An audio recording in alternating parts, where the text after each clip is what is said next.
Duplo Expresso.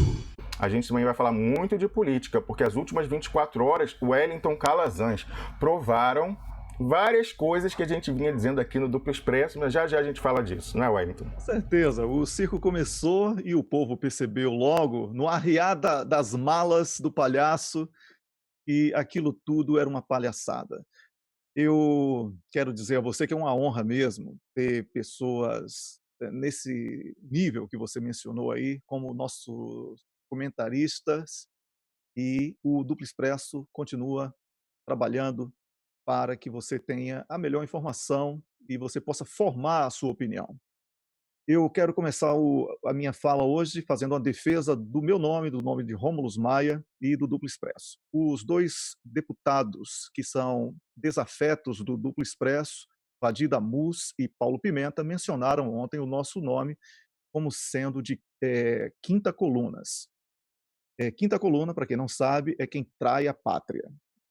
E eles falaram que nós não falamos mal dos políticos da direita e estamos atacando os políticos da esquerda. A nossa resposta não está escrita, é improvisada aqui, de forma oral, é que eu começo dizendo que não vou guardar nenhum rancor pelo comentário dos deputados, porque eles são bêbados, e por isso eu vou colocar como um problema de saúde.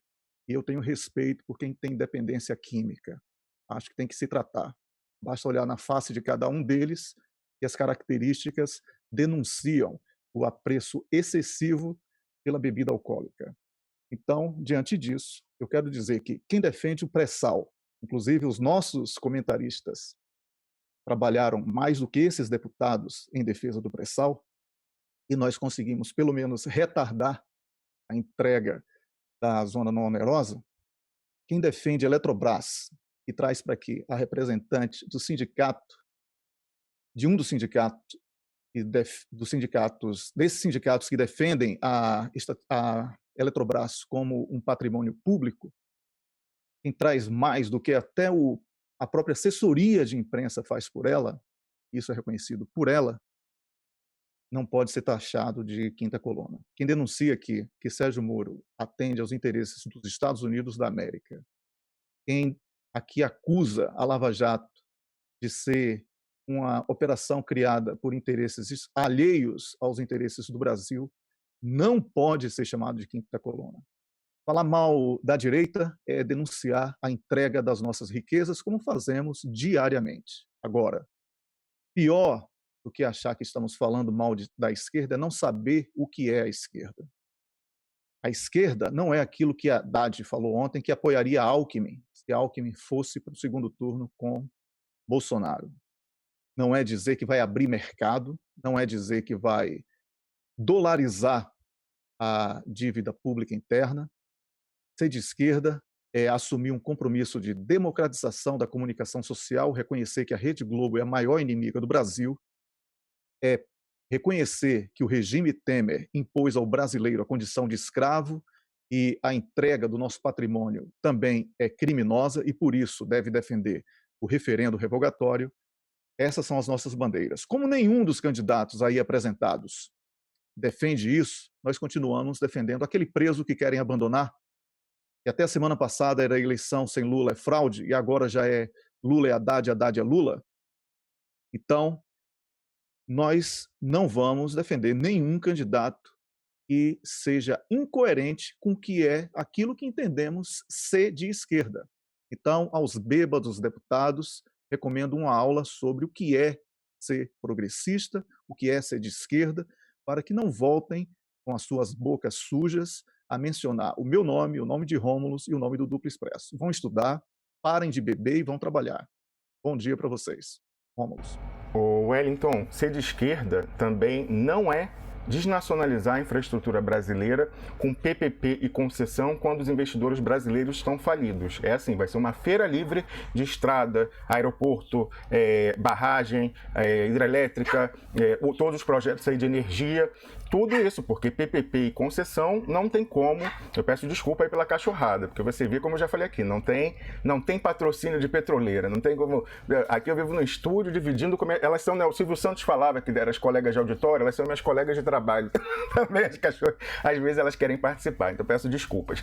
Mas continuando, ser de esquerda não é abrir um feirão livre para chinês, americano, Dubai, sei lá quem, vir aqui, e até às vezes empresa laranja de pessoas que têm, brasileiros que têm dinheiro sujo no exterior, isso acontece muito, Wellington, virem aqui comprar a infraestrutura nesses projetos de PPP e concessão que estão previstos no programa Haddad, que não é o programa Lula, é o programa Fernando Haddad. Inclusive também, ser de esquerda, Wellington Calazans, não é dizer que mesmo que a gente tenha autonomia na exploração, extração de petróleo no refino, com custos em reais de extração, em reais de refino, que a gente tem que ficar praticando preços internacionais dentro do Brasil. Isso não é ser de esquerda, tampouco é ser nacionalista.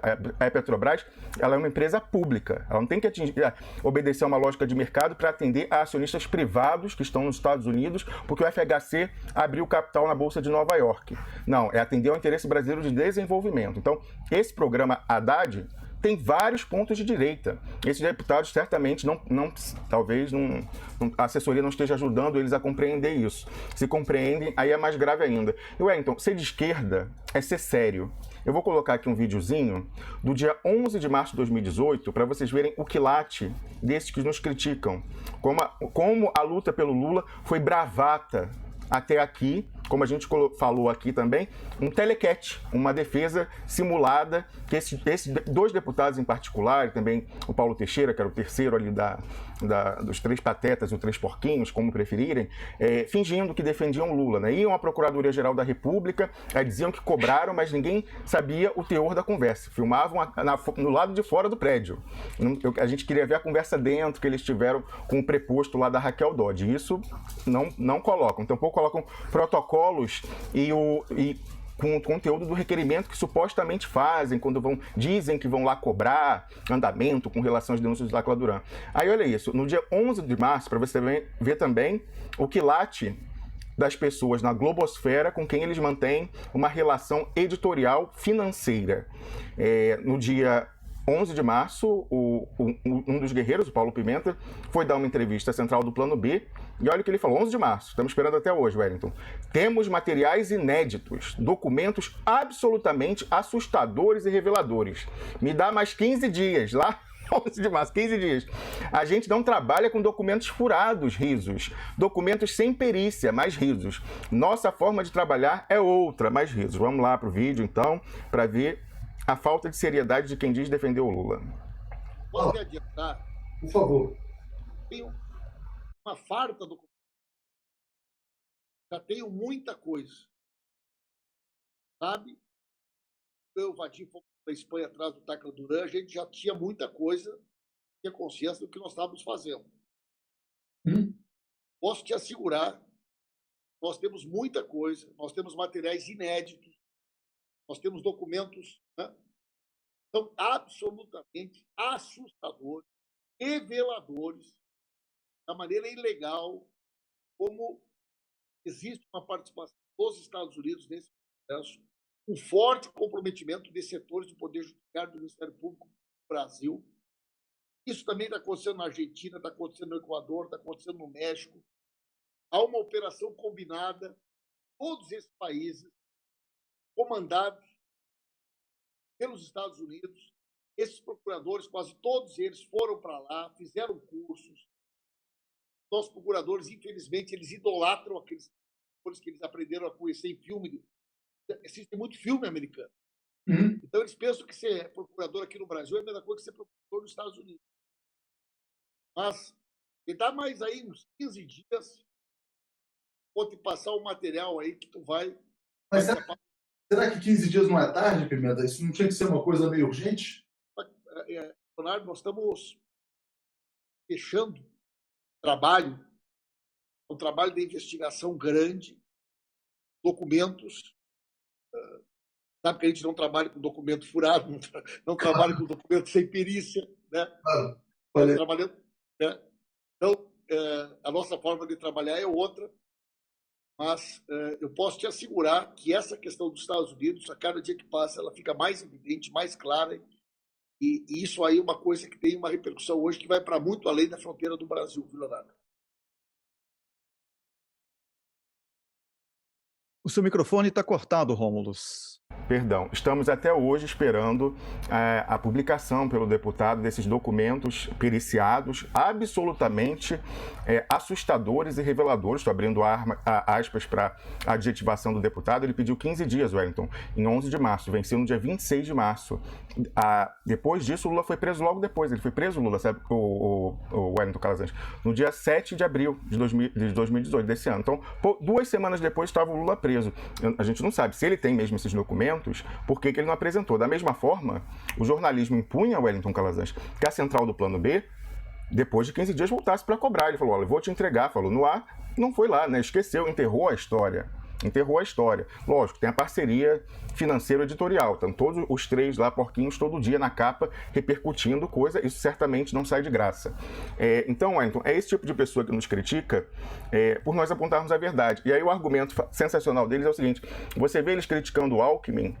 Não, a gente não critica o preposto aqui não, a gente não perde tempo fulanizando. O nosso problema não é nem pessoal com o Alckmin. O nosso problema, deputados, é com os patrões do Alckmin, os patrões do Bolsonaro, os patrões da Marina, que é quem assina o cheque e quem segura o revólver. O nosso problema é com a invasão que o Brasil está sofrendo do imperialismo americano a mando da finança transnacional. A gente vai ter daqui a pouco o embaixador Samuel Pinheiro Guimarães, um dos coautores da política externa ativa e altiva do presidente Lula, porque ele está lançando um livro que fala Império, Províncias Rebeldes, falando do golpe no Brasil, entre outras coisas. O nosso foco é nesse. A gente não vai perder tempo falando. Agora, é interessante ver, Wellington Calazans, que eles nos atacaram por dizerem que nós estamos atacando o Haddad. A nossa crítica ao Haddad não é pessoal, a nossa crítica é política. E agora eu vou mostrar um extrato de uma fala que fala por si só. Desculpem a repetição, mas a gente não precisa nem criticar o Haddad, ele mesmo se entrega. Eu vou colocar um trecho de ele ontem, quando foi falar à banca, foi falar no banco BTG Pactual, esse que está enrolado em várias coisas esquisitas, que comprou o banco BSI aqui na Suíça, onde o Eduardo Cunha tinha suas contas para fazer pilantragem, comprou esse banco para fazer isso. Nós temos informações sobre isso, um dia vamos tratar em detalhes dessa questão, mas ele foi lá e falou, né? Ai, André, não sei o que, tal intimidade, falando com o Jobim, que também é acionista, e eu acho que está no conselho de administração, foi falar com os colegas dele de alta finança. Sabe o que o Haddad fez, Wellington? Acho que ele estava aplicando, né, se candidatando, não para se tornar candidato a presidente do PT, porque é o que ele quer. Eu acho que ele estava se candidatando a marqueteiro do Alckmin para a campanha. De repente, eu acho que era isso que ele estava, porque ele passou um atestado de honestidade para o Geraldo Alckmin e depois falou que o PT pode apoiar o Geraldo Alckmin no segundo turno contra o Bolsonaro. E é interessante que o UOL, Wellington Calazans, é que eu vou cortar já a imagem, o UOL noticiou isso. Era a notícia original, ó, era essa aqui, a mesma que saiu no Huffington Post. Ó. Contra Bolsonaro, Haddad admite aliança com Alckmin em segundo turno. Aí, essa era a manchete do UOL. Ele ficou desesperado, o Haddad, ligou, né, tinha pegado muito mal, estava repercutindo. Eu recebi de diversos petistas, Wellington, eu recebi de dirigente petista o link do UOL, tem até print do título da matéria original. Recebi isso e eu vou passar para você, Wellington. Recebi isso, aí ele ficou desesperado pelas críticas internas que estavam acontecendo, inclusive da militância. Aí ele foi lá no UOL, ele tem um amigo, né, tratou a Folha de São Paulo, Wellington Calazans, no governo dele, na Prefeitura de São Paulo, era o diário oficial do município, ele se comunicava através da Folha de São Paulo. Então, são velhos amigos. Aí ligou lá e falou, poxa, você não pode me expor dessa maneira, muda essa manchete, por favor. Aí foi lá, aí que eu vejo na central do Plano B, lógico, eles que são órgão oficial de divulgação do Plano B, colocam, o UOL coloca frase na boca de Haddad e se corrige. Aí vocês vão ver se colocou frase na boca dele ou não, quando eu colocar o próprio Haddad falando. Isso. Então, vou botar daqui a pouco, mas antes eu vou passar a palavra para você, e aqui como ficou depois da ligação que ele fez lá com o assessor dele, que é egresso do Estadão. O Bolsonaro e Alckmin no segundo turno seria um pesadelo. Você vai ver que essa não é a colocação principal dele. Ele fala isso em tom de galhofa junto com o Reinaldo Azevedo. Aí depois ele fala, sim, que não descarta o apoio ao Alckmin no segundo turno com o Bolsonaro. Tentando fazer, Wellington, o Marx falava daquela coisa, que a história se repete a primeira vez como farsa, depois como tragédia. Aqui eles conseguiram congregar tudo em um. Eles estão tentando falsificar o segundo turno da França, Emmanuel Macron e Marine Le Pen estão tentando falsificar como tragédia. Então já vai os dois de uma vez. Fale, Wellington Calazans. Não, eu só queria falar que eu também recebi inúmeras mensagens, inclusive de políticos do próprio PT, falando assim: realmente temos que lutar por Lula, estamos perdidos. Um dos políticos me falou isso, deputado Vamos lá. Eu vou colocar agora o próprio Haddad falando, e cada um tire suas conclusões a partir da fala do Fernando Haddad, que quer ser o candidato do PT. Vamos lá. Agora, outro dia, eu estava na Globo News, num programa, acho que do Mário Sérgio Conte. Tinha acabado de sair uma acusação contra o Alckmin. Vendo, sei lá, nem me interessa. E eu disse a ele, antes dele me perguntar, eu disse a ele: olha, nós temos que ter a dignidade de defender a honra de um adversário. E paz. Eu sei que a pessoa é correta, só porque ela é adversária, eu vou deixar ela para a fogueira da opinião pública, sem defender, cumprindo a minha obrigação de cidadão. Eu acrescentava: a honra é um atributo do indivíduo, mas é um patrimônio. Nós sabemos que entre nós há pessoas honradas, uma coisa que deve nos unir em torno desse valor. E aí ele me perguntou: você de defender alguém do PSDB que está sendo acusado? Seria. Falei com Alckmin, na minha gestão, prefeito do PT, ele, governador do PT. E eu digo para você, o testemunho: os empresários com quem eu convivo, mesmos com quem ele convive, a gente interage com as mesmas pessoas. Quando a pessoa tem uma reputação questionável, você fica sabendo. Vai chegar o teu conhecimento: tá fulano, tem pinta de sério, mas não apresenta prova, não fala. Mas faz chegar o teu conhecimento. Então, na campanha eleitoral, de candidato, perguntarem sobre o Alckmin, eu vou dizer a verdade. Falar: em 4 anos de convivência, já vi empresário se quer sugerir focado. É assim que se constrói um país. Exato, não vai acontecer, é claro, porque o senhor estará no segundo turno, evidente. Mas, caso não seja, Alckmin, claro, o senhor recomenda que o PT apoie o voto no PSDB? Não vai acontecer, eu sei, mas por hipótese. Porque veja, o senhor também está aqui, o senhor também não será candidato, é o Lula, tá aqui, hipótese. Então eu estou por hipótese. Tá? O PT recomenda o voto no PSDB? Eu não sei o que o PT vai fazer nesse caso, porque seria um pesadelo. Seria, mas vamos lá. Pelo menos uma parte é um pesadelo. O seu voto, então? O que eu acho é o seguinte: o PT e o PSDB, aqui em São Paulo mesmo, tiveram episódios muito interessantes. Em 98, por exemplo, Marta era candidata, quase foi para o segundo turno. Foi o Covas. Ela declarou apoio no Covas. Não integrou o governo. Foi a Marta, né? Não foi o PT. E não integrou o governo Covas. Gente do PT. Não integramos o governo. 2 anos depois tivemos a recíproca. Né? A Marta foi para o segundo. Como era o mesmo adversário, Covas retribuiu. Né? E a Marta foi eleita em 2000 com apoio do PSDB. Nós não podemos... Agora, eu entendi que pode rolar. Vocês entenderam isso também? O que eu estou querendo dizer é o seguinte: o PT não tem esse preconceito.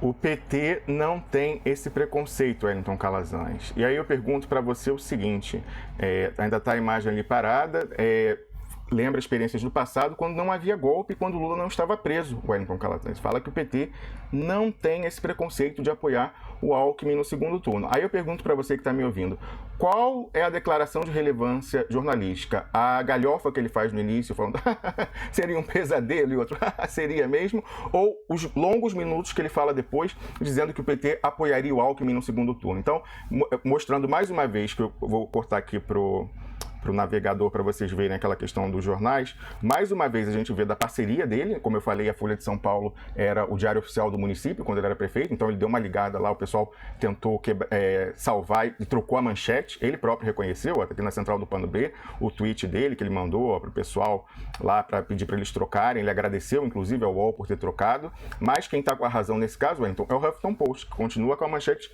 verdadeira. A informação jornalística aqui era essa, ó, contra Bolsonaro, Haddad admite aliança com Alckmin no segundo turno, essa é a informação. E para entender quem é o Haddad, se ele é mesmo a escolha do Lula, como estão dizendo, nós já filmamos aqui diversas vezes. Ninguém viu o Lula dizer que quer o Haddad candidato como plano B.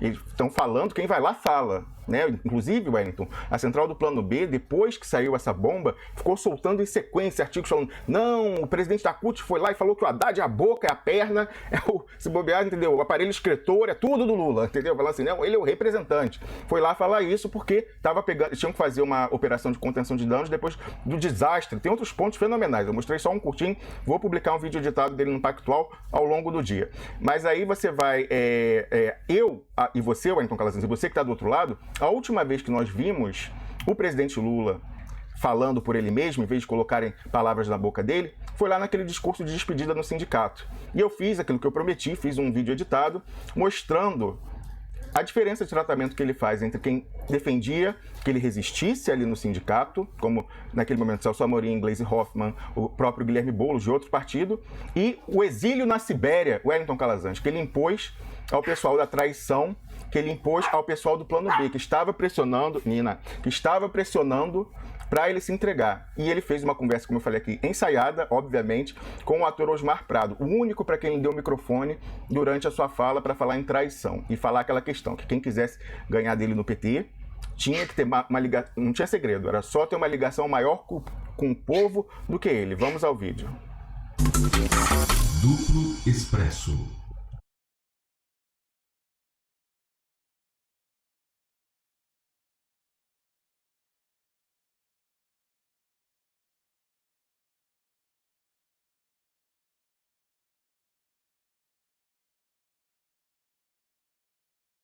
Companheiro Guilherme Boulos, nosso companheiro que está iniciando uma jornada sendo candidato a presidente da República pelo PSOL, mas é um companheiro da mais alta qualidade que vocês têm que levar em conta a seriedade desse menino. Menino, porque ele só tem 35 anos de idade, e quando eu fiz a greve de 78, eu tinha 33 anos de idade e consegui, através da greve, chegar a criar um partido, virar presidente. Você tem futuro, meu irmão. É só não desistir nunca.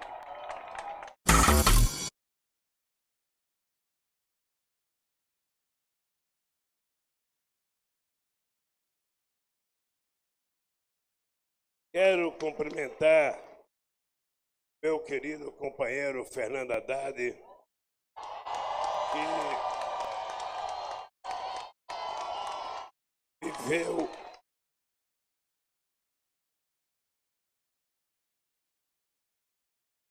viveu o melhor período de investimento na educação brasileira nesse país.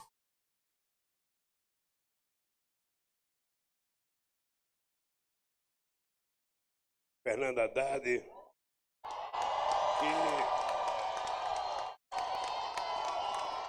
que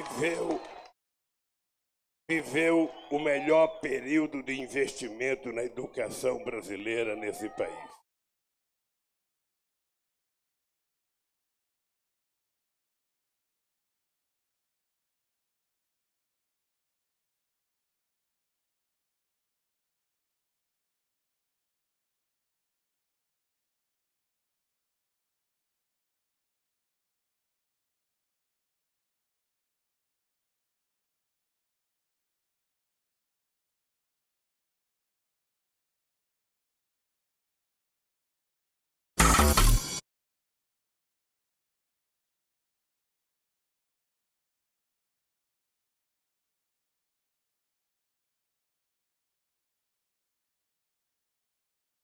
Quero cumprimentar o meu companheiro Celso Amorim, companheiro que certamente foi o mais importante ministro das Relações Exteriores que esse país já teve, que colocou o Brasil como protagonista mundial durante todo o nosso governo.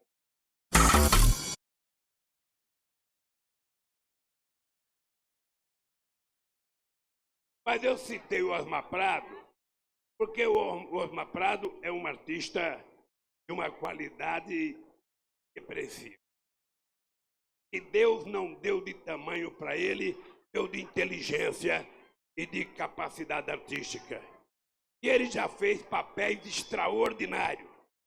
Mas tem um que eu nunca esqueço, que ele era o motorista e ele era tratado como se fosse chamado de tabaco.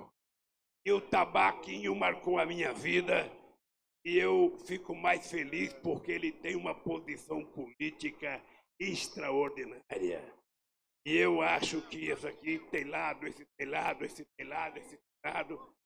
É com essa gente que a gente vai construir a nova política desse país. Marco Aurélio.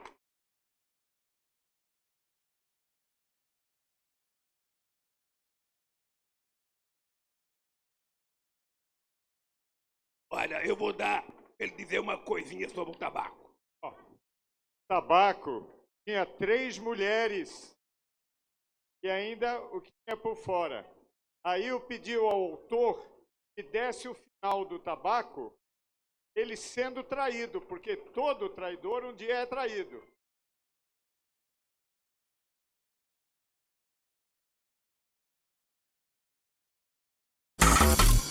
E o que eles não se dão conta é que quanto mais eles me atacam, mais cresce a minha relação com o povo brasileiro.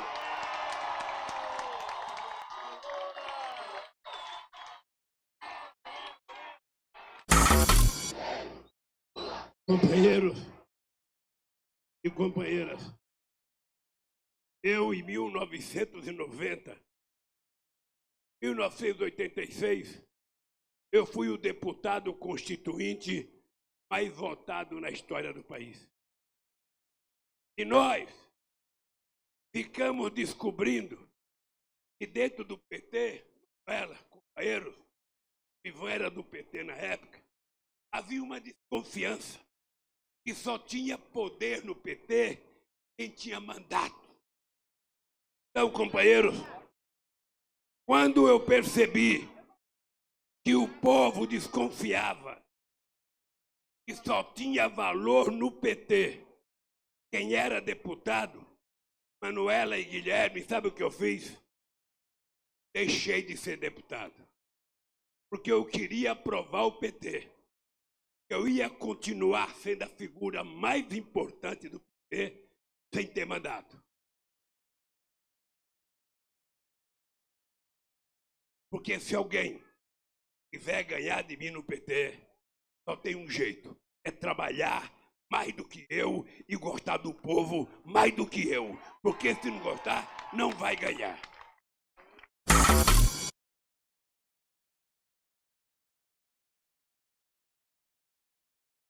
Eles agora querem me pegar numa prisão preventiva, que é uma coisa mais grave, porque não tem habeas corpus.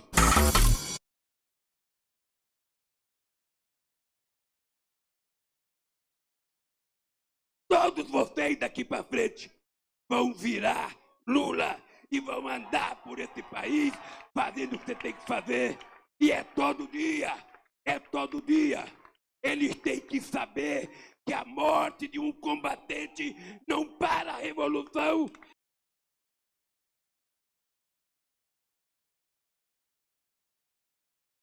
Eles têm que saber.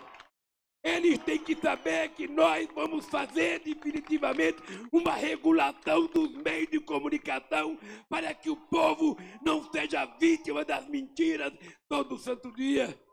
Eles têm que saber, e vocês, quem sabe, são até mais inteligentes do que eu, e poderão queimar os Deus que vocês tantos queimam, fazer as passeatas que tanto vocês queimam, fazer as ocupações no campo e na cidade.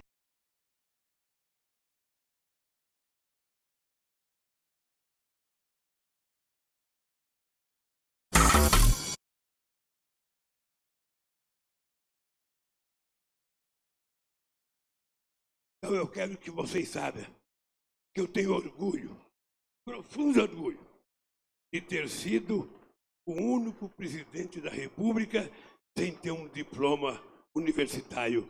Mas sou o presidente da República que mais fiz universidade na história desse país para mostrar para essa gente que não confunda inteligência com quantidade de anos da escolaridade.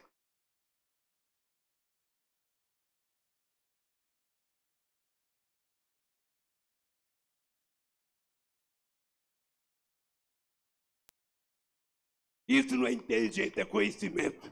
Inteligência é quando você sabe tomar decisão. Inteligência é quando você tem lado.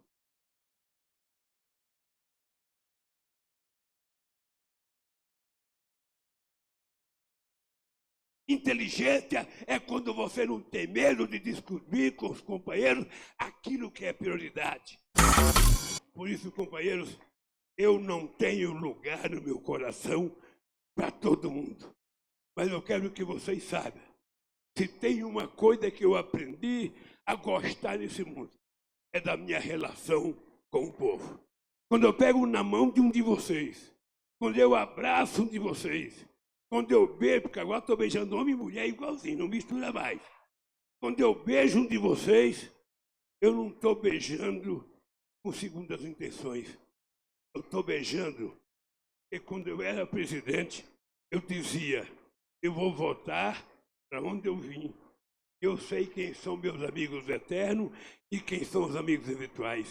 Os de gravatinha que iam atrás de mim, agora desapareceram. E quem está comigo é aqueles companheiros que eram meus amigos antes de eu ser presidente da República. É aqueles que comiam rabada aqui no Zelão. É aqueles que comiam frango com polenta ali no Demarque. É aqueles que tomavam caldo de mocotó no Zelão.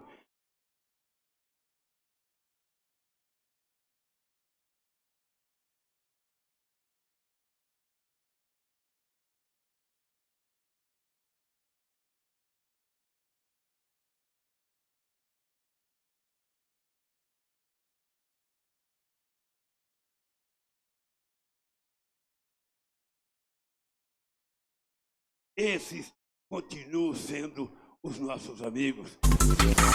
Duplo Expresso.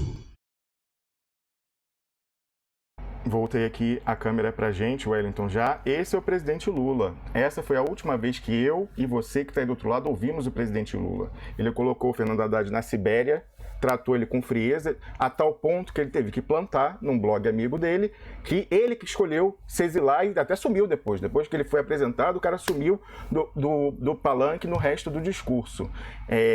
Dizem agora, colocam na boca do Lula dizendo que ele quer o Haddad, que ele seja candidato que substitua. Eu não vi, você não viu. Pode surgir papelzinho lá, o papel aceita tudo. Mesmo que tivesse indicado o Wellington Calazans, ele está preso há 126 dias, mais ou menos. Eu acho que é 126, mais de 120 dias, pelo menos, mais de 4 meses. Isso é a mesma maneira com que a Lava Jato conseguiu extorquir de quem ela prendia dessa forma as delações premiadas. O presidente Lula foi preso para indicar um candidato que agrada ao outro lado. O candidato que chegou ontem, como você acabou de ver, lá falando para a banca, para o sistema financeiro, e passou um atestado de honestidade para o Geraldo Alckmin. O candidato que falou que vai apoiar o Alckmin no segundo turno, sim, contra o Bolsonaro. Como nós falamos aqui no Duplo Expresso, essa eleição é uma fraude. Primeiramente porque tiraram o presidente Lula, e ele, vocês vão ver depois quando eu editar o vídeo, ele fala que isso é um casuísmo. O Reinaldo Azevedo pergunta pro Haddad, olha o ato falho, pergunta pro Haddad se ele vai questionar a legitimidade da eleição se ele perder. Aí ele fala assim, não, nós sempre vamos apontar o casuísmo de terem tirado o Lula. Não é golpe, não é fraude, é um casuísmo. É um casuísmo, que nem ele falou que o problema era jurídico, não era político, ele falou que era um casuísmo. Não, nós vamos ficar com Lula, nós somos já, Wellington Calazans, mais lulistas que o PT, Se necessário for, vamos nos tornar mais lulistas que o Lula. E o que é ser lulista? É defender a emancipação do Brasil, a sua soberania nacional e a emancipação do povo, o que não está contemplado, nenhum desses dois aspectos, no programa Fernando Haddad, Wellington Calazans. Isso causa grande preocupação nas classes hegemônicas e na imprensa. Há uma grande preocupação também com a pequena capacidade do candidato Geraldo Alckmin, apesar de tudo, piorar nas pesquisas. E, na última pesquisa feita em São Paulo, o presidente Lula tem mais intenções de voto, né, do que Geraldo Alckmin ou do que Jair Bolsonaro. Que é muito importante, porque São Paulo é considerado um estado muito refratário a teses progressistas, né? Eu acho que há um conjunto... Embaixador, nessa pesquisa, o presidente Lula está em primeiro, em segundo, Bolsonaro, em terceiro, Geraldo Alckmin. Mas eu queria acrescentar o seguinte, embaixador. Nós aqui do Duplo Expresso, não necessariamente o senhor, mas eu e o Wellington Calazans, a gente continua sustentando a tese que o PT tinha lançado de que eleição sem Lula é fraude. A gente continua apoiando essa ideia e, mais do que isso, nós temos conversado muito com especialistas e questionamos a questão da justiça eleitoral evitar de todas as maneiras possíveis, inclusive com uma ação direta de inconstitucionalidade da Procuradora-Geral da República e um julgamento que foi uma farsa com argumentos estapafúrdios, para impedir o cumprimento da lei e imprimir o voto nesse ano. O senhor falava há pouco do Bolsonaro, essa é a única pauta que presta no Bolsonaro, que não é exclusiva dele. O PDT, o Brizola vinham lutando por isso há muito tempo, desde que foi inventada a história de urna. Para esse ano não tem mais a possibilidade, não há mais meios materiais de providenciar a impressão, mas nós estamos lutando, inclusive com um projeto de decreto legislativo lá no Senado, para que a totalização, a contagem dos votos seja feita de maneira pública e transparente. Hoje ela se dá numa sala trancada dos técnicos do TSE, e aí eles saem lá que nem o conclave do Papa, acendem a fumacinha e dizem, ganhou fulano, ganhou Beltrano.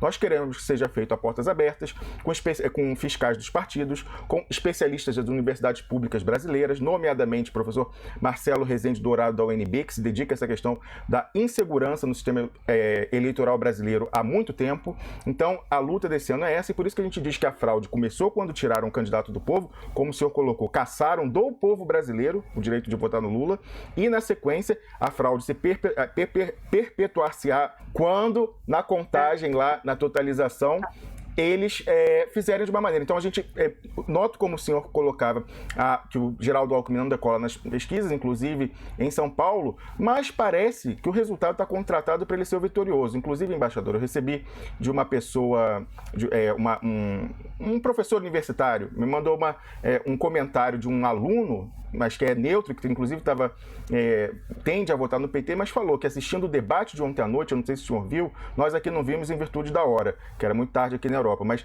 dizendo que o debate da Bandeirantes estava claro, ninguém atacava o Alckmin, ninguém fazia pergunta para o Alckmin, ele preservado por todos os candidatos que ali estavam, e também porque ele não estava, porque ontem o candidato Fernando Haddad, né, que está tentando ser candidato, falou no BTG Pactual, passou um atestado de idoneidade e honestidade para o Geraldo Alckmin, falou que ele é honesto e tal. Eu acho que ele está, em vez de ser candidato do PT, eu acho que ele está querendo, embaixador, ser marqueteiro da campanha do Geraldo Alckmin. Então, é uma preocupação que o senhor está colocando aqui, essa questão do Geraldo Alckmin não subir nas pesquisas, mas parece que o sistema todo está articulado para levá-lo ao segundo turno e levá-lo à vitória, embaixador Samuel.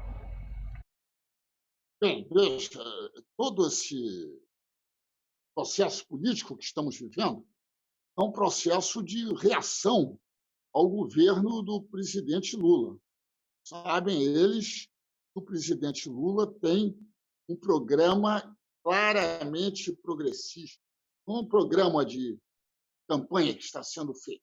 Eu digo o programa que resulta do exame do que ele fez Embaixador Samuel, desculpa interromper o senhor, mas essa observação, embaixador Samuel Pinheiro Guimarães, que o senhor faz é fundamental. Esse programa que estão atribuindo ao Lula, dizendo que é o programa Lula, na verdade é o programa Haddad, e tem diversos pontos que não casam com a obra do lulismo, né? A preservação da soberania nacional, não se fala em retomada do que foi entregue aí do pré-sal para as estrangeiras, se fala em parceria público-privada e concessão para retomar investimento em infraestrutura quando a indústria nacional está falida, as empreiteiras, isso representaria então uma desnacionalização da infraestrutura brasileira, entre outros pontos problemáticos que, como o senhor colocou, não se coadunam com a obra que o Lula executou quando estava no governo. Então, essa observação que o senhor faz, distinguir entre o programa do Lula, que é a sua experiência, e o programa que está aí sendo vendido, gato por lebre, dizendo que é o programa do Lula, muito importante, embaixador Samuel. Eu acho que a população, a enorme maioria da população, enorme, quando diz que vai votar no presidente Lula, ela está dizendo que ela vota pelo programa que ele executou no seu governo. Não irá, de nenhuma forma, votar por um programa, digamos, elaborado por técnicos, né? Elaborado por marqueteiros e assim por diante. Ela votará no programa do presidente Lula. E é isso que dá a ele essa enorme intenção de votos. Se não fosse isso, as forças conservadoras não estariam tão preocupadas, né? Porque sabem que o presidente Lula conhece perfeitamente as aspirações do povo brasileiro, executará um governo semelhante, não igual, porém nas circunstâncias atuais, né? Para, inclusive, atender essas aspirações do povo brasileiro. E isso é que os deixa muito preocupados e até exasperados, né? Sabem muito bem que este programa que está sendo elaborado não tem nenhuma divulgação, né? Nenhuma divulgação, nem mesmo na classe média, né? É algo, documento restrito, digamos assim. Então, eu acho que isso é que os deixa muito preocupados. Sabem que essas são as aspirações do povo brasileiro e sabem que o presidente Lula é a pessoa capaz de colocar em prática um programa a favor do povo brasileiro, um programa de democracia, desenvolvimento, inclusão social e soberania. Qualquer programa escrito que não trate desses pontos, ele não é um programa que reflita, na minha opinião, o pensamento do presidente Lula, não reflete o seu legado. Lembrar que ele, se for eleito, será eleito pelo seu legado, pelo que já fez, né? E que fará pelo povo. Embaixador, o senhor tinha sugerido um outro tema para conversar, que é a questão do eleitorado nordestino. Inclusive, o senhor vinculou essa questão à boa votação que o presidente Lula tem no estado de São Paulo, também pela questão de haver São Paulo, capital, ser a maior cidade nordestina do Brasil. Mas eu pergunto ao senhor o seguinte, o senhor relacionou dizendo que o Geraldo Alckmin, colocando a Ana Amélia, ele renunciou ao Nordeste, a chapa do Bolsonaro tampouco contempla o Nordeste, ele é do interior do Rio de Janeiro, o vice dele, eu acredito que seja do Rio de Janeiro, o general Mourão, e a chapa do PT tampouco tem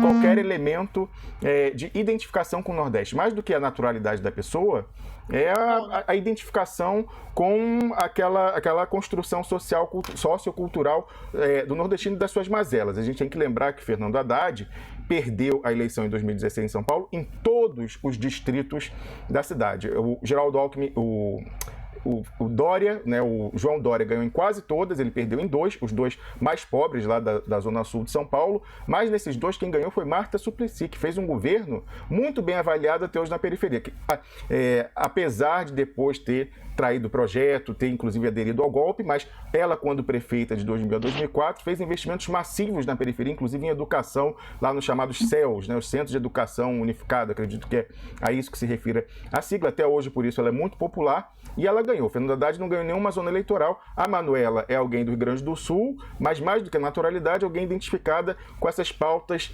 muito identificada com essas pautas morais, identitárias, questão de aborto, LGBT, minorias raciais, que não é muito algo caro ainda no Brasil ao eleitorado popular, verdadeiramente popular. Então eu pergunto para o senhor, essas candidaturas que estão colocadas, tanto à direita como essa que está tentando substituir o presidente Lula, que esse sim tem grande vinculação com o eleitorado popular, mais do que politizado de esquerda, o eleitorado popular, eu pergunto ao senhor se não estão esquecendo completamente, todo mundo que está tentando se colocar aí, o Nordeste, que foi quem deu as vitórias ao PT, garantiu a vitória em todas as últimas eleições, embaixador Samuel Pinheiro Guimarães. O Nordeste tem como seu candidato o presidente Lula. A chapa é do presidente Lula, né, até o momento. Né? A chapa que vai ser registrada é do presidente Lula. Depois nós vamos ver qual será a decisão do Tribunal Superior Eleitoral e qual será a decisão do recurso, caso o tribunal não queira registrar a chapa encabeçada pelo presidente Lula. Então, o Nordeste se sente muito bem representado numa única chapa, que é a chapa do presidente Lula. Depois se verificará o que vai acontecer. Né? Agora, no momento, eu acho que temos que ter confiança absoluta. Temos que ter confiança. Se não tivermos confiança, não é uma boa posição. Eu acho que a confiança, que a decisão do Tribunal Superior Eleitoral e a decisão do Supremo Tribunal Federal serão favoráveis à candidatura do presidente Lula, que é a candidatura do povo brasileiro, não é outra. Né? As outras são candidaturas do mercado. Algumas são expressamente do mercado. Né? Como a do candidato Meirelles, é uma candidatura do mercado. Né? Não é do MDB, é uma candidatura que foi adquirida. Né? Adquiriu o apoio do PMDB. Né? Foi adquirida pessoalmente, né? pelos recursos pessoais do candidato Meirelles. Né? E as outras não representam o Nordeste. Né? Verdade. Embaixador, eu pergunto para o senhor o seguinte, o senhor mencionou que o registro vai ser feito no dia 15 e o PT está organizando um ato público no dia 15 lá em Brasília para mostrar que a população brasileira quer essa candidatura. De uma maneira que não está muito bem explicada quanto à sua motivação, alguns outros diretórios do PT lançaram atos no mesmo dia nos estados. Por exemplo, no Rio Grande do Sul vai ter um ato no dia 15, em vez de ser dirigido o pessoal a Brasília. Como o senhor colocou, é importante a população se manifestar e aguardar essa decisão do judiciário, mas pressionando, mostrando a densidade social dessa pretensão. Eu pergunto, embaixador Samuel Pinheiro Guimarães, no dia 15 de agosto, o senhor vai estar nesse ato lá no TSE, convalidando o registro da candidatura do Lula? É onde eu espero estar, certamente, dando a minha contribuição, né? A presença de mais um eleitor do presidente Lula, né? Eleitor e me considero um eleitor do povo brasileiro, na medida em que o presidente Lula encarna as aspirações do povo brasileiro, né? Das forças progressistas. Muito bem, embaixador. Eu acredito que essa palavra aí do senhor, que mostra que mesmo tendo sido um homem que serviu ao Estado brasileiro a sua vida inteira, já está aposentado, mas vai pelejar por muito tempo ainda aí com a gente, inclusive estando aqui toda quinta-feira no Duplo Expresso, o senhor que é o nosso patrono, nós carinhosamente elegemos o senhor por aclamação como patrono do programa, o senhor que dá nome aos bois, que fala verdades inconvenientes. Agradecemos especialmente pela deferência do senhor, mesmo em trânsito, viajando, a gente viu aí algumas dificuldades técnicas por questão do sinal, mas agradecemos o senhor ter estado aqui nessa quinta-feira, quinta-feira era o dia original, nessa sexta-feira aqui com a gente, e agradeço mais ainda para o senhor deixar essa palavra de motivação, engajamento da militância, mostrando que a candidatura é do Lula e que a gente vai se fazer ouvir no judiciário, mostrando a nossa força de mobilização lá no dia 15 no TSE, e o senhor pessoalmente pretende instalar também, não é isso, embaixador? Muito obrigado. Obrigado. Grande abraço, Rômulo, Calazans, Carlos. Viu? Grande abraço. E é por isso que o golpe precisa ser derrotado esse ano. Não tem história, como disse o Zé Dirceu numa entrevista à Folha, de esperar ficar tão ruim que daqui a 6 anos a luta volta e aí a gente ganha uma eleição daqui a 8. Não, daqui a 8 não tem mais o que salvar, não tem resgate. A Embraer já foi desmontada e remontada, o Parque Industrial nos Estados Unidos, o pré-sal já foi completamente desnacionalizado, nossas riquezas, a Vale do Rio Doce não vai ser revertida a sua desnacionalização, que ocorreu de maneira branca sob o golpe, que foi ocultada não só na grande imprensa, mas pela globosfera. Essa aí, inclusive, publicou press release da Vale comemorando a sua desnacionalização dissimulada, e todos os demais ataques que a gente vem sofrendo à soberania, a Petrobras, a Universidade Pública, como você coloca, Carlos Krebs, aqui o Ferro-Guarani já tem aí empresas interessadas em comprar e tudo mais, privatizar a Amazônia, o ar já privatizaram de uma certa forma aí, acabando com a proteção do lado, da restrição que tinha no tráfego aéreo de empresas de bandeira estrangeira. Então, daqui a 8 anos, isso vai estar tão consolidado que não tem reversão. Não existe referendo revogatório 10 anos depois. Ou a gente ganha nesse ano, e para ganhar a gente precisa do presidente Lula, com o programa certo, o programa Lula, o programa nacionalista e de emancipação popular, não o programa gato por lebre, mascarado, que estão tentando colocar aí no lugar o programa Fernando Haddad, nomeadamente, lançado na sexta-feira passada, que nós analisamos e criticamos aqui pela questão de prever a desnacionalização em massa da infraestrutura brasileira. Nós não podemos, nós precisamos derrotar o golpe. Para derrotar o golpe, primeiro a gente tem que derrotar esse golpe interno no PT, de tentarem passar rasteiro no presidente Lula. A gente tem que estar mobilizado, como mostrou o embaixador Samuel Pinheiro Guimarães, para registrar a candidatura no dia 15, mostrar que nós não vamos aceitar nenhuma resposta diferente disso do judiciário e ir para cima, não é isso, Carlos Krebs? Exato, e nós devemos enfatizar que dia 15 o movimento e a força e a atuação tem que ser em Brasília. Não adianta fracionar e fazer micaretas em todo o país quando o poder decisório está concentrado em Brasília. E é lá que as pessoas deveriam atuar e fazer pressão. Não vai acontecer a mesma coisa do julgamento de janeiro que teve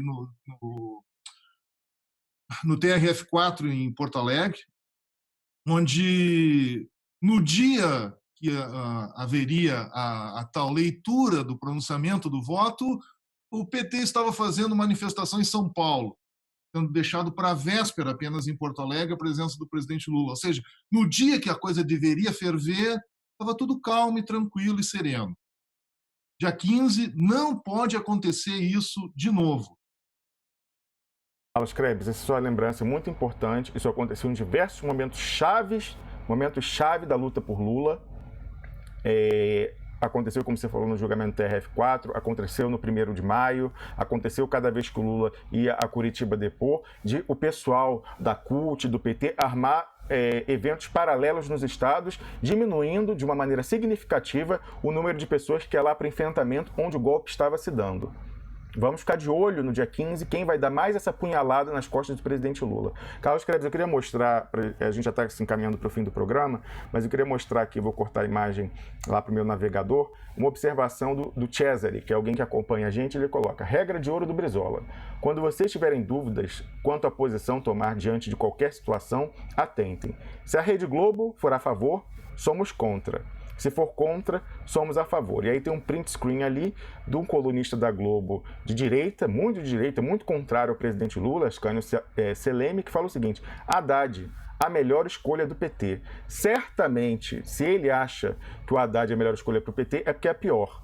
E eu já coloquei aqui também, em outras oportunidades, uma imagem do Fernando Henrique Cardoso. Aliás, vou até procurar, que vocês vão ver comigo ao vivo. Eu vou botar na busca. Veja FHC, Haddad, candidato. Vamos todo mundo lá junto ver essa foto emblemática da declaração, ó. FH, ó, vamos lá junto, ó. FH elogia Haddad. Se não fosse candidato do PT, seria excelente candidato.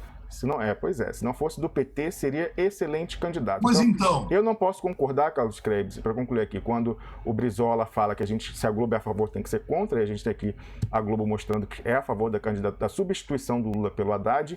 Fernando Henrique Cardoso, da mesma forma, até por isso conversou com o Fernando Haddad por 5 horas, Carlos Krebs, lá no final de janeiro, início de fevereiro, para oferecer uma proposta indecente para o presidente Lula, dizendo que se ele desistisse da candidatura, ele não seria preso. O Fernando Haddad foi o moleque de recados do Fernando Henrique, teve a pachorra de levar essa proposta indecente, indecorosa e que nunca poderia ser dita na presença de alguém da estatura do presidente Lula, mas fez, em nome do Fernando Henrique, essa sugestão. E agora o Fernando Henrique deve estar feliz porque conseguiu impor de fora para dentro, junto com a Globo, o seu candidato no PT. Nós, evidentemente, não vamos desistir da luta pelo presidente Lula, vamos até o fim, não vamos embarcar nesse plano B de bola nas costas. E aí, para te passar a palavra, Carlos Krebs, queria mostrar o seguinte: não estamos sozinhos. Ó, o Rui Costa Pimenta, estou mostrando aqui no Twitter, anunciou ontem que não vai apoiar o plano B. Ele já vinha falando de uma maneira não muito explícita, para não criar constrangimento no PT, mas não fez uma coligação formal com o PT naquele momento, dizer que o apoio era ao Lula, e agora tem aqui, ele tweetou ontem falando, apoiadores do plano B queimaram a largada. Lula ainda é o candidato e é preciso defendê-lo. Aí é um artigo no Diário da Causa Operária. E o Cesare, ele que me marcou, não tinha visto isso, ele que me mostrou, e falou: parabéns, Rui Costa Pimenta, por se posicionar ao lado do Lula oficial de forma incondicional. Pena que o resto da Globosfera, que é aquela que joga em parceria com a Globo, se bandeou de vez para o lado do Haddad plano B. O tabaco da vida real. Lembrando, né, a história do tabaquinho, lá do discurso que eu coloquei no início do programa, em que o presidente Lula, vou cortar aqui a imagem pra gente, fez aquela jogada ensaiadíssima com o ator Osmar Prado, falando de traição e tratando com frio glacial aquele que estava na articulação para traí-lo, que pressionou lá dentro para ele se entregar junto com outras pessoas lamentáveis no palanque, nomeadamente o Fernando Haddad. Esse está tentando consolidar a rasteira nele, e esse que, por incrível que pareça, é advogado do Lula, Carlos Krebs, mas é o maior interessado da derrota, porque ele é advogado do Lula. Inclusive ontem deu entrevista falando que ele é advogado que está participando ativamente dessa questão do registro da candidatura do Lula no TSE, mas ele é o maior interessado na derrota porque ele herda a chapa para presidente. Então, conflito de interesse claríssimo e inexplicável como está se dando. Mais de uma vez a gente viu atitudes esquisitas da defesa, apresentamos aqui essa questão e, em virtude da pressão que fizemos, da repercussão que os artigos que nós publicamos teve, recebemos contato, inclusive, da defesa, Carlos Krebs, que veio falar com a gente sobre isso, tentando esclarecer, mas a gente manteve a nossa posição firme, mostrando que realmente aquele recurso que ia ser julgado nessa semana era um desastre. Nós achávamos que era só um baita pisão na bola, Carlos Krebs. Mas aí depois que eles começaram a trocar notinha na Folha de São Paulo com o STF, um plantando álibi para o outro, a gente sabe da proximidade que o Fernando Haddad, esse que é o advogado que se dá bem quando o cliente se dá mal, a gente sabe da proximidade dele com a Folha, inclusive reconfirmada ontem, quando ele mandou eles trocarem a manchete para esconder que ele falou que no segundo turno entre o Alckmin e o Bolsonaro apoiaria o Alckmin. Esse veículo estava servindo ali para defesa, quem sabe até era o próprio Fernando Haddad, ele que é tão próximo desse veículo, plantando lá notinha do recurso, e aí resposta do STF para plantar álibi recíproco, para nessa semana o STF dizer que o Lula era inelegível. Nós fizemos uma pressão grande aqui, você que está aí do outro lado fez também isso repercutir, eles tiveram que voltar atrás para não ficar tão óbvia a rasteira e a sabotagem ao presidente Lula, desistiram do recurso, e o Fachin também não teve jeito, aceitou a desistência. Então, apenas por isso, que a chamada para o dia 15 para o ato continua com essa força de registro, porque senão a gente teria recebido um golpe nessa semana, bancado pelo STF, pelo pessoal de dentro que está passando a rasteira no Lula para dizer que o Lula já era inelegível. Quanta gente, Carlos Krebs, ia deixar de ir a Brasília no dia 15 por mas já disseram que ele é inelegível. Então, estamos de olho, estamos lutando e vamos até o fim pela única candidatura que luta pelo interesse nacional e pela emancipação popular, que é a do Lula. Não é necessariamente a do PT, porque se a do PT for aquele programa do Haddad e o candidato for o Haddad, esse que foi lá ontem na banca, no BTG Pactual, o banco que comprou, banco safado aqui na Suíça, BSI, que era o que operava para o Eduardo Cunha. E por isso, inclusive, Carlos Craig, vou te dizer uma coisa. Você sabe por que o André Esteves foi mandado para Londres quando o UBS comprou o Pactual? O UBS comprou o Pactual durante o governo Lula, naquela era de ouro das commodities. Então todos os ativos na economia brasileira estavam ultravalorizados, aí pagaram uma grana. Quando eles descobriram a maneira com que o André Esteves conduzia os negócios com informação privilegiada no Brasil, ele que chama o Daniel Dantas de padrinho, os dois operam da mesma forma. O UBS, que tem regras de compliance estritas, né, de observância à lei, inclusive pode ser responsabilizado aqui na Suíça, ficou desesperado e falou: tira esse cara do Brasil. Os caras operavam banco nas Ilhas Caimã, no Caribe, do lado de Botafogo, do banco em Botafogo. Eles operavam em paraíso fiscal, coisa que não pode. Fala, não, tira esses caras já, ficaram horrorizados os suíços, arrancando os cabelos, como viram quando a coisa era tocada. Aí, com a reversão da crise, crise de 2008, o UBS teve uma queda de caixa, resolveu se desfazer daquele ativo.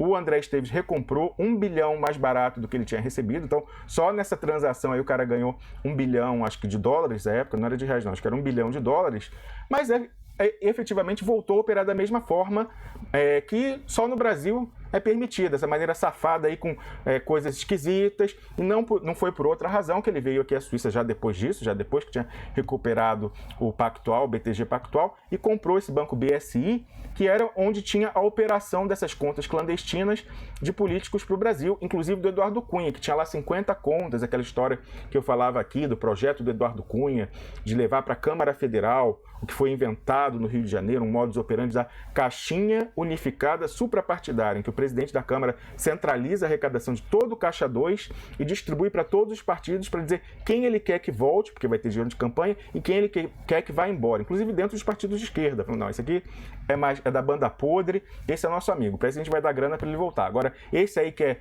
leal ao presidente Lula, esse que é fiel aos ideais de esquerda, ideais nacionalistas, vamos deixar ele na pindaíba, que é para não ter como ele voltar no ano que vem para Brasília. Esse era o projeto, ele foi aí abatido no voo, mas continua articulando tudo dos bastidores, colocou sua filha como candidata, que certamente vai ser eleita, inclusive com recurso à fraude na totalização dos votos, em eleição proporcional para a Câmara Federal. Isso rola à torto e à direito, e é contra isso que a gente está lutando, contra esse esquema do Eduardo Cunha, contra a banda podre, que se acertou lá no Rio de Janeiro, inclusive, com o Eduardo Cunha, ficou nervosa, o pessoal, né, nomeadamente um dos guerreiros, o Wellington Calazans, deputado Vade da Música, quando eu publiquei um artigo que não era nem meu, era de uma fonte, falando lá da crise do Rio, e revelou a história do caixinha unificado suprapartidário, que distribuía para todos, ele ficou muito contrariado, ficou muito nervoso e falou para o Miguel do Rosário, com quem a gente trabalhava à época, vir falar comigo que não era para publicar coisa assim, não era para falar do caixinha e não era para falar do acordo entre o Eduardo Cunha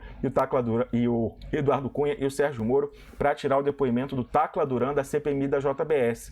Eu sei por quê, porque ele participou desse acordo.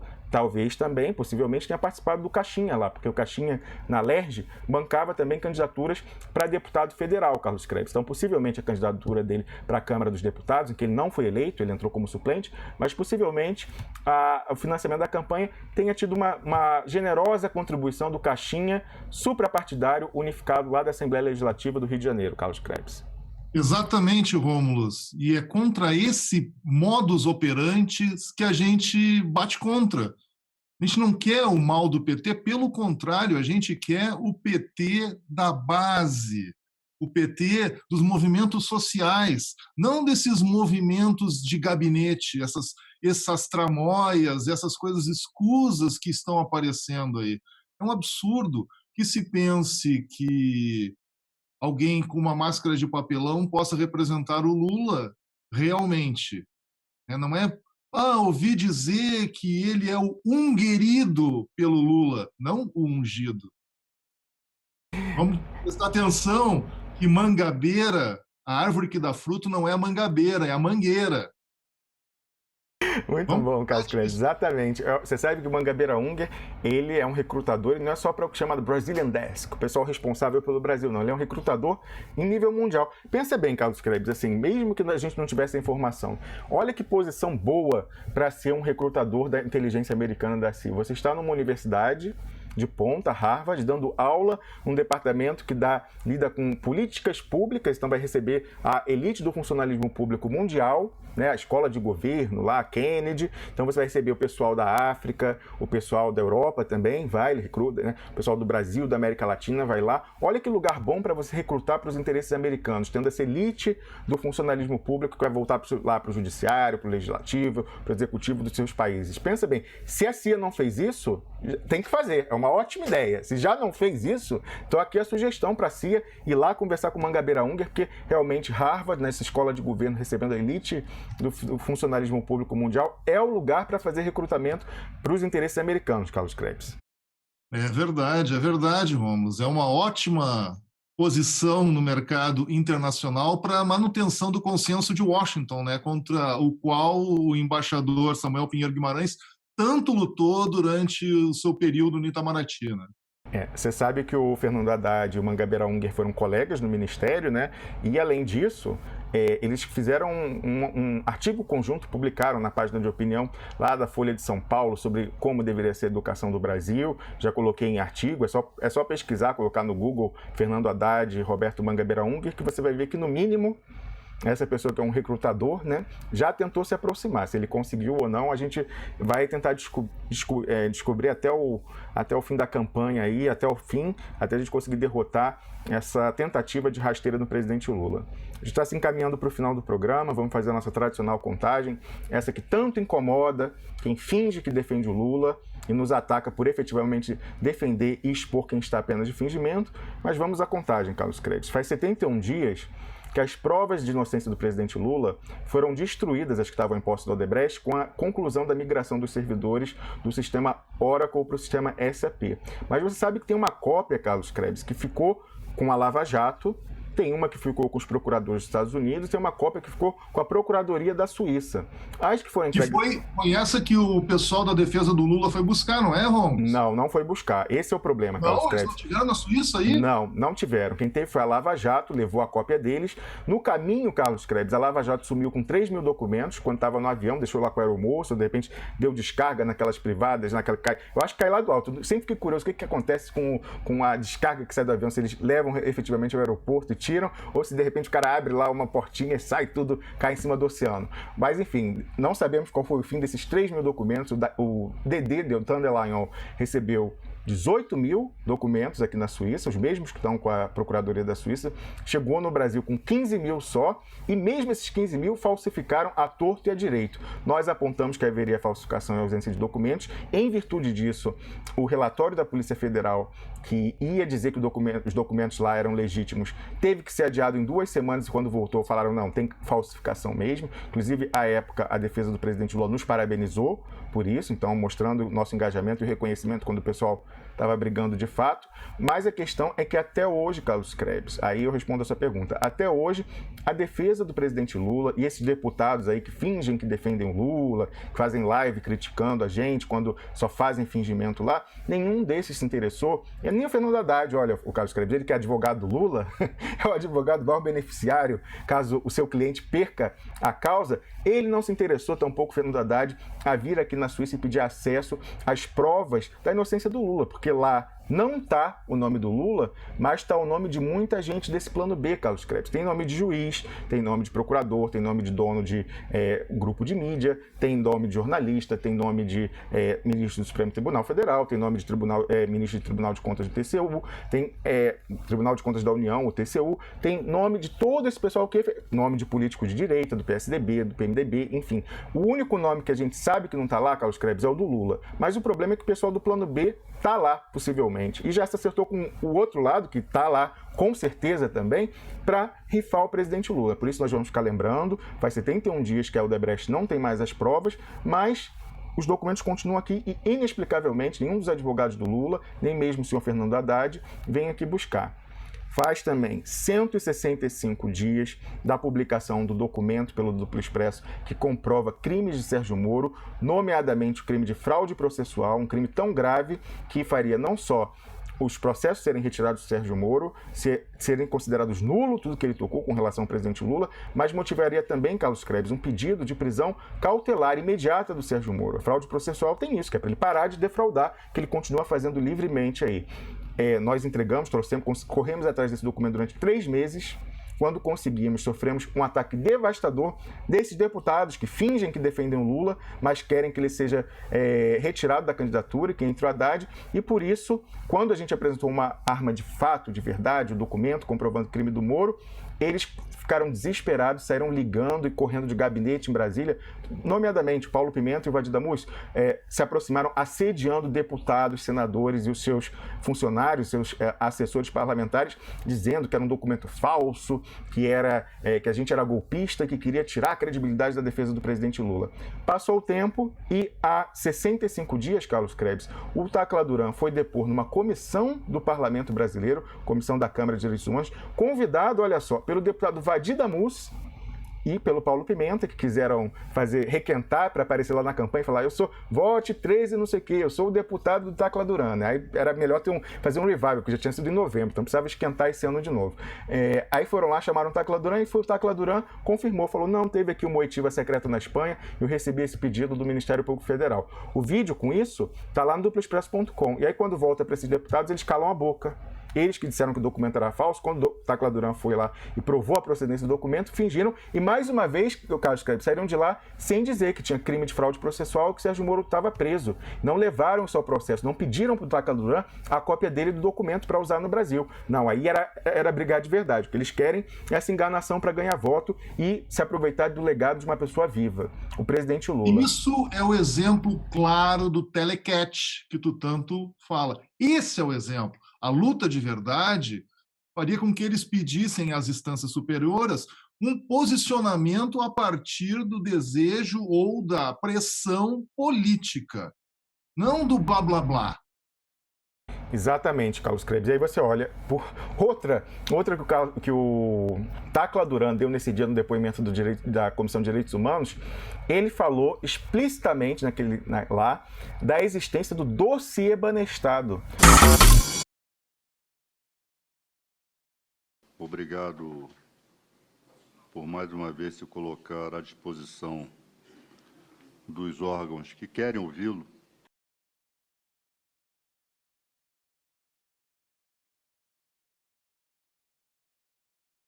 Ao contrário de outros do nosso sistema de justiça,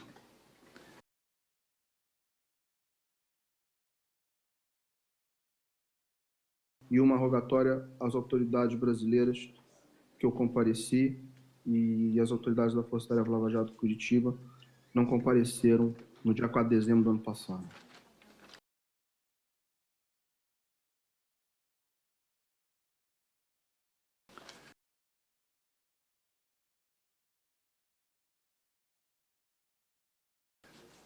além do Brasil, algum outro país negou-se a ouvi-lo?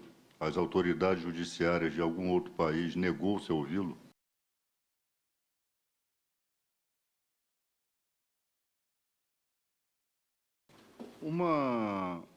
O juiz Sérgio Moro alega que não ouve o senhor porque não consegue localizá-lo na Espanha. Como é que se explica isso? Bom, eles me localizaram. Dia 4 de dezembro eu compareci. Se eles tivessem vindo, teriam me ouvido. Tá, aqui o senhor atribui o fato de o juiz Sérgio Moro dizer que não o ouve como testemunha porque não sabe seu endereço na Espanha. Eu acho que é uma decisão com fins políticos, de dar respaldo à decisão dele em deferir, pelo menos as primeiras, a minha oitiva como testemunha do ex-presidente Lula.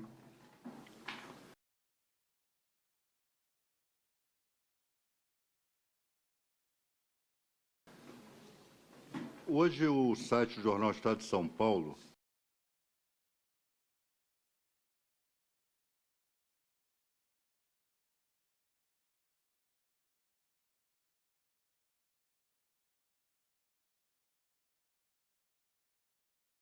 No caso do Figueiredo Basto, doutor Figueiredo Basto, Eu soube pela imprensa da denúncia, que é no caso do Vinícius Claret, o Juca. E eu queria dizer, nesse caso, deputado, eu estive com o Juca na empresa 2 vezes. Uma delas eu o conheci numa festa de final de ano. E não o vi mais, até que então o Luiz Eduardo da Rocha Soares me chamou pediu que eu viajasse com ele ao Panamá. Isso foi a minha penúltima ou última viagem ao Panamá, na qual ele queria que eu explicasse alguns riscos jurídicos que haviam para o Juca em decorrência da investigação que a empresa vinha sofrendo na Lava Jato. E ele marcou com o Juca de encontrá-lo no Panamá. O Juca viajou de Montevidéu para o Panamá, ele chegou, eu lembro que ele até reclamou, porque foi de última hora, ele só conseguiu viajar de econômica. E, enfim, aí nós tivemos um jantar, eu expliquei para ele sobre a questão jurídica, detalhes, e havia mais uma pessoa, eu não gostaria de não falar o nome, porque não sei qual a situação jurídica dele, mas que testemunhou o assunto.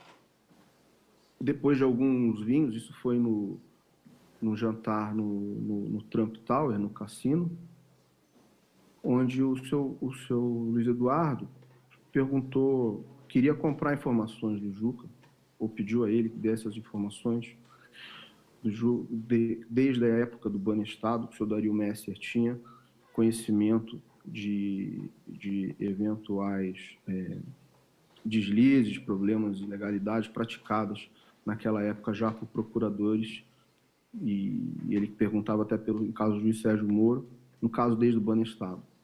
O Vinícius, o Juca, ele falou que não podia responder, que ele tinha que conversar com o Dario, mas que dificilmente ia ceder essas informações, porque poderiam ser úteis para eles no futuro.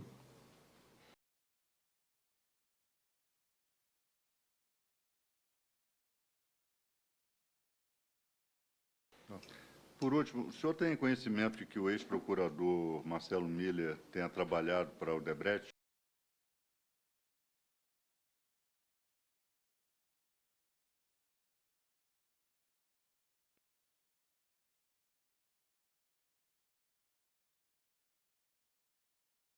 Eu tive cuidado de, depois que vi a denúncia do Estado de São Paulo, eu fiz uma busca no site do TRF 4, na seção de Paraná, e nem o Vinícius Claret, nem o sócio dele, que são delatores no Rio de Janeiro, e nem o seu Dario Messer, nem o seu Matalon, nem o Trend Bank, apesar de terem sido delatados pelo Olívio Rodrigues e por outros delatores do Odebrecht e do Minor Bank, nenhum deles são alvo de denúncia. Eu não localizei, só se estiver em sigilo.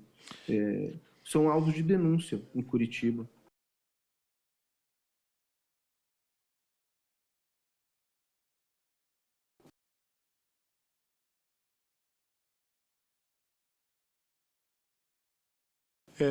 As pessoas estão encaminhando perguntas. A senhora Elaine Maria Santos questiona quais outros nomes de seu conhecimento que o juiz Moro não queira ouvir.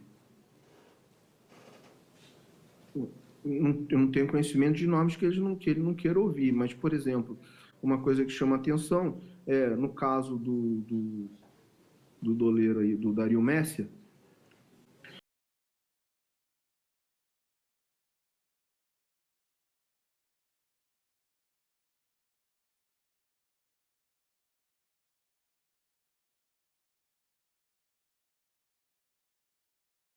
uma coisa que chama atenção é, no caso do doleiro aí, do Dario Messer, no caso do Trend Bank e no próprio caso do Vinícius Claret e do sócio dele, nenhum dessas pessoas, apesar de delatados pelos colaboradores da Odebrecht, nenhum deles foi denunciado em Curitiba ou investigado. E creio que eles aí faziam uso do Dr. Figueiredo Bastos, se não me engano, Dario Messer.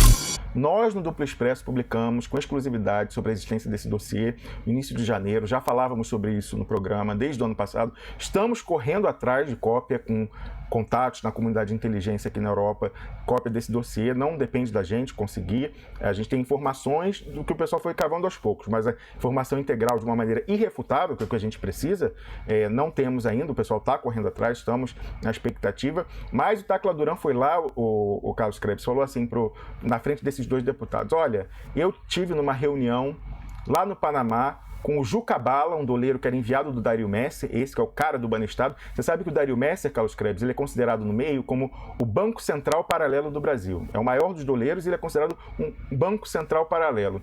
Foi lá o representante dele, que era o Juca Bala, um diretor do Odebrecht, o Tacla Duran e uma quarta pessoa que ele ainda não revelou quem é.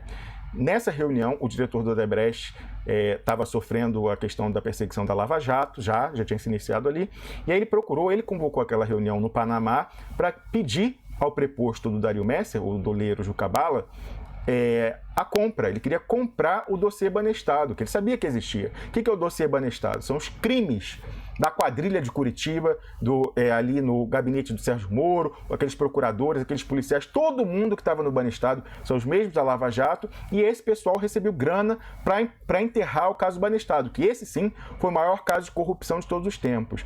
Ele vai e fala isso, que o cara tentou comprar, e aí o Juca Bala virou para ele e falou: olha, eu vou passar o seu pleito, mas eu acredito que não vai poder ser realizado, porque nós, doleiros, estamos usando esse dossiê, a gente que sabe os podres do Sérgio Moro e da equipe ali de Curitiba, para nos proteger e ninguém pegar a gente na Lava Jato. Então não sei se a gente vai poder repassar, mas vou passar o seu pedido.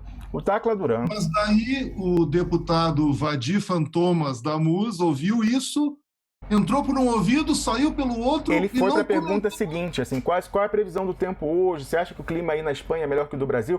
Passou, inclusive, no vídeo que nós colocamos, um extrato pequenininho ali, uns 3 minutos. Você procura em duploexpresso.com sobre essa participação do Tacla Duran, tem lá no nosso canal, também tem no duploexpresso.com, no canal no YouTube tem esse vídeo, no duploexpresso.com também tem. Ele passa imediatamente, Carlos Krebs, ficou nervoso, passou imediatamente, nem olha para a tela para não se trair. Ficou olhando para a lista ali nas perguntas preparadas pela assessoria, parte para a seguinte, para fingir que não ouviu falar de Dario Messer. Qual que é o problema, Carlos Krebs? Se você vê como tudo é relacionado. Como eu falei aqui, o Dario Messer é o do Banco Central Paralelo do Brasil. Falei aqui do Pactual com o BSI, que é o banco da Suíça, onde o Eduardo Cunha operava suas mais de 50 contas para fazer o caixinha suprapartidário. O problema é que o David Damus ficou nervoso quando eu revelei a questão do caixinha suprapartidário na Alerj. Possivelmente tudo está ligado. O dinheiro do caixinha para sair foi via Dario Messer, aí o Dario Messer mandou para o banco na Suíça, e aí depois financiou campanha de uma maneira suprapartidária. Então, quando ele ouviu falar em Dario Messer, ele sabia: Dario Messer, Eduardo Cunha,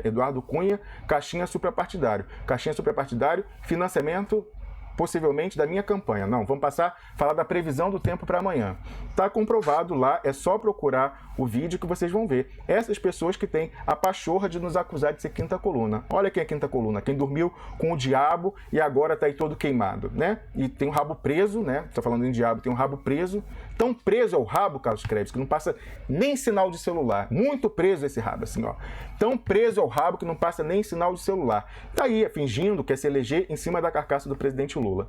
E para concluir a nossa contagem, justamente nós vamos falar que esse que é o inocente, esse que pode salvar o Brasil nesse ano, e a luta é para esse ano, não é daqui a 8, nem daqui a 10 anos, esse está preso há 125 dias, ilegalmente, lá em Curitiba. Nós damos o nosso bom dia ao presidente Lula, como tradicionalmente fazemos aqui, lembrando que a última vez, Carlos Krebs, que nós pudemos ouvi-lo foi naquele dia do sindicato, no dia 7 de abril. E naquele dia, ele falou que quem quisesse ganhar dele no PT tinha que ser mais ligado ao povo do que ele, e falou o seguinte, falou que a ligação, ele que não tinha cargo, não exercia cargo político depois de ser deputado constituinte, para mostrar que ele continuaria sendo a pessoa mais importante daquele partido. Ele, além de tudo isso, e falar daquela história da traição na sua conversa com o ator Osmar Prado, fez questão de demonstrar a sua contrariedade até na imagem.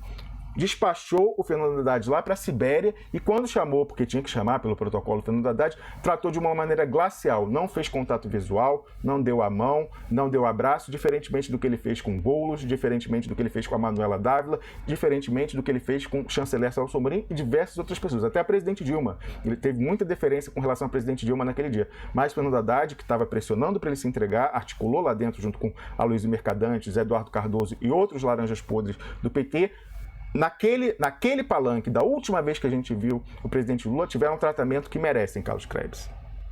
Isso mesmo, Rômulus. Nós temos aqui os superchats, até o momento.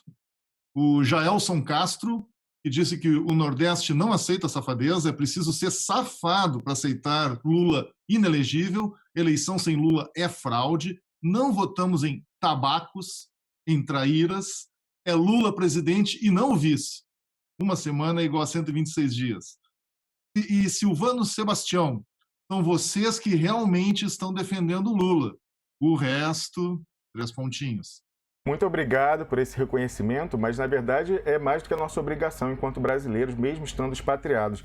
O Carlos Krebs, com referência àquele primeiro comentário do Superchat, do Jaelson Castro, ele faz referência a outra mentira que falaram do presidente Lula. Uma está ali no vídeo que eu mostrei, ele falando que mentiram para ele, e nomeadamente naquele vídeo, observe de novo, tem lá o vídeo destacado em duploexpresso.com. Está no palanque o deputado Vadir Damus, ali assistindo a tudo. Ele viu o presidente Lula repetir essa mentira que o Cardoso contou para ele para convencê-lo a se entregar de que em prisão preventiva não tem habeas corpus, que o Moro ia decretar uma preventiva, por isso que ele tinha que se entregar e falar, não, você tem que ir preso. Ele tem que ir preso para não ser preso. Não, você tem que ir preso para não ficar preso. Era assim, você tem que ir preso para não ficar preso. Aí ele vê e fica quieto. E o presidente Lula, crédulo, Carlos Krebs, quando chama o Vadir Damus no palco, fala, você foi o que junto com Paulo Pimenta mais lutou para desmascarar a Lava Jato. Coitado do presidente Lula, entendeu? Coitado do presidente Lula, ele não tem noção da extensão das pessoas que puxaram seu tapete ali dentro, coordenadas com o pessoal de fora para impor, de fora para dentro, o nome do Fernando Haddad. E aí o Jaelson Castro, quando ele termina o comentário, ele fala, uma semana é igual a 126 dias. É porque essa é a segunda mentira. Falaram para ele a história de habeas corpus e prisão preventiva, que era mentira, e nenhum dos advogados que estava ali refutou, Carlos Krebs. Estava o Vadir Damus, estava o Singbaringa Seixas, estava o Luiz Eduardo Greenhalgh, estava o Eugênio Aragão, estava os advogados propriamente do Lula, o Zanin, o Batóquio, estava a Carol Proner, a que organizou o livro, estava lá também, até foi o filho dela que tirou aquela foto aérea lá do presidente Lula nos braços do povo.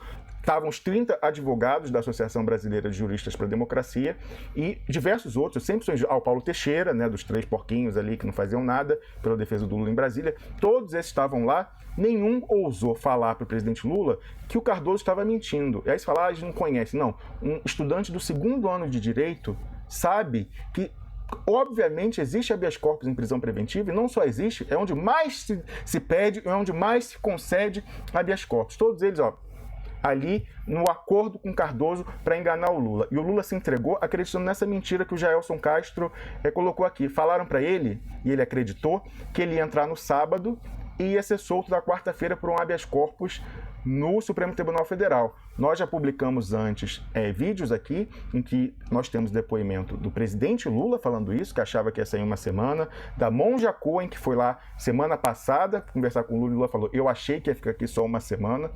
Temos depoimento da Gleisi Hoffmann falando que a esperança é ele sair no meio da semana com habeas corpus, e do João Pedro Stedley falando da mesma coisa, que isso foi que pesou na decisão do Lula de se entregar naquele dia e não resistir como ele queria, como o Lindbergh Farias queria, como a Gleisi Hoffmann queria, como o Celso Amorim queria, como pessoas de outros partidos, como o Guilherme Boulos queria. Não, venceu a tese ali defendida pelo Haddad, pelo Mercadante, pelo Zé Eduardo Cardoso, pela Dilma, até a Dilma falou que tinha que se entregar, que tinha que cumprir a lei, e falaram que ia ficar lá uma semana, sair a 126 dias. Essa é a conclusão.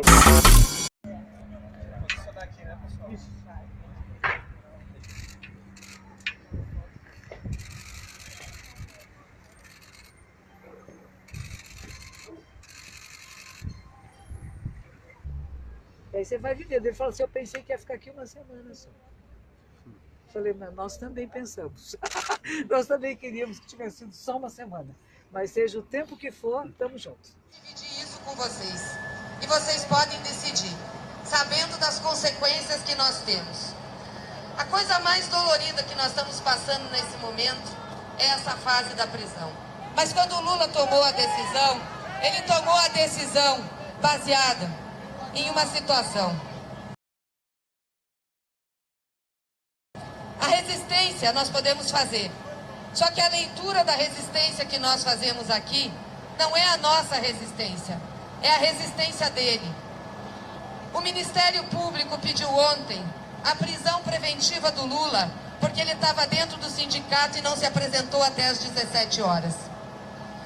Nós dissemos que aquilo não era certo para o juiz Sérgio Moro, que ele não podia dar a preventiva. E eu vou explicar a diferença da preventiva e da prisão atual. Por que ele não podia dar a preventiva? Porque o Lula não estava em lugar incerto e não sabido. Ele estava no sindicato, em lugar público e conhecido mundialmente, inclusive. E nós conseguimos segurar. Mas o juiz Sérgio Moro mandou avisar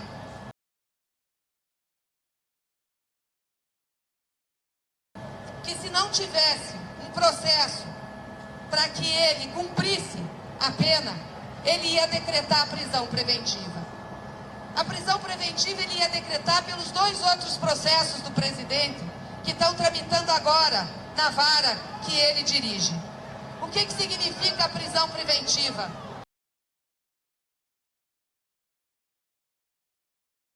Que nós não podemos ter o habeas corpus do presidente Lula.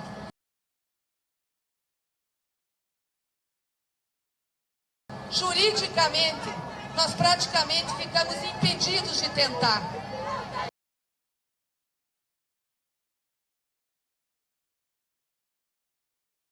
O que nós, não é isso, o que nós temos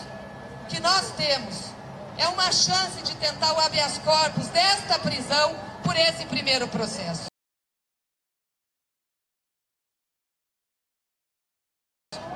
Foi pensando nisso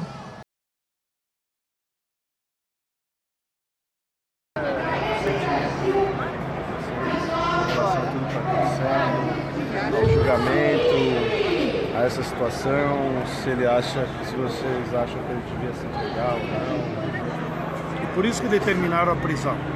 E o nosso objetivo é preservá-lo para a vitória final da campanha. Então, nesse momento, do ponto de vista de estratégia judicial, como nós temos vários habeas corpus a serem julgados na semana que vem,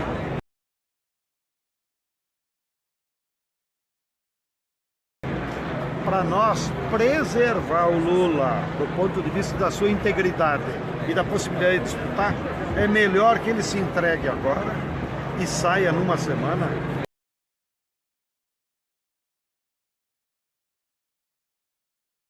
Do que correr o risco, que já era uma ameaça que a Globo vinha propondo e o Moro estava com a caneta na mão, e decretar a prisão preventiva. A prisão preventiva, para os nossos militantes entenderem, é uma prisão que o juiz decreta e por 80 dias não há condições de habeas corpus.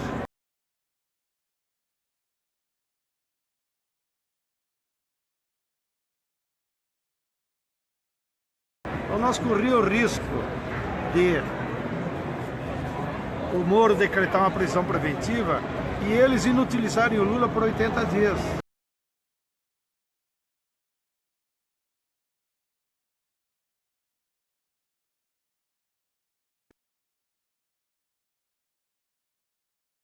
Porque nós temos um recurso ainda que vamos entrar segunda-feira com o embargo dos embargos.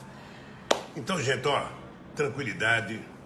Engraçado, eu estou muito mais tranquilo hoje do que em 1980. Estou muito mais tranquilo. Outra vez o Beto passar aqui hoje, quem sabe, quando o Beto chegar em Petrópolis, já vou estar salvo aqui, porque eu acho que deve acontecer alguma coisa juridicamente.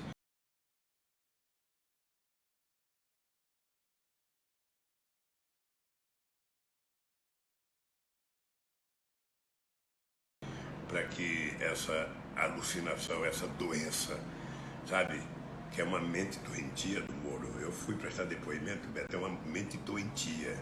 É uma obsessão em que a mentira não tem limite. Então, só para dizer, bom, olha, estou muito bem, companheiros e companheiras, sabe, estou leve, com a consciência tranquila, de que pode demorar um pouco, mas nós vamos vencer essa batalha. Portanto, bom encontro para vocês. bom final de semana e, se Deus quiser, quem sabe a semana que vem estaremos juntos.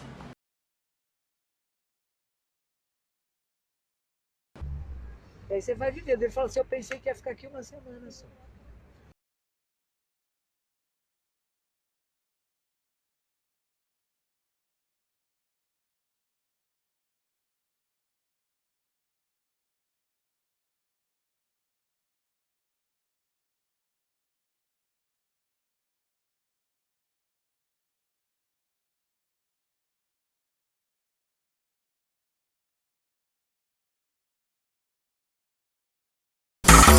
E tem quem tente negar ainda que haja uma ala traidora no PT que está articulada com o golpe. Eles estão quase conseguindo impor a candidatura deles, mas nem que sejamos os últimos. Já vimos que não, que a galera do PCO está com a gente. Ficaremos até o final bancando a candidatura do Lula, que é a candidatura do povo. Essa que está aí colocada, o programa não representa o Lula e nem nas suas biografias representam um eleitorado verdadeiramente popular. São duas pessoas da classe média alta ou elite, que quando governaram, ou no exercício do poder político, quando foram eleitas, voltaram-se para pautas que não são as prioridades do eleitorado popular, até por isso o Haddad perdeu na periferia de São Paulo, e a própria Manuela Dávila, que é muito ligada a essas pautas identitárias. Nada isso tudo, a luta deles em ciclovia, não diz nada para o eleitor do semiárido nordestino. Esse está doido para votar, exercer seu direito e votar no presidente Lula em outubro. Nós vamos fazer jus ao espaço que nós temos aqui para defender os interesses dessas pessoas sem voz, inclusive na globosfera, Carlos Krebs. É isso que, concluindo o Superchats, é isso que a Ana Pereira comenta, que tem gente que prefere a mentira rosinha. No Duplo Expresso temos a verdade, é isso que é para os fortes e bem-intencionados. Sofremos, mas não quebramos. Duplo Expresso.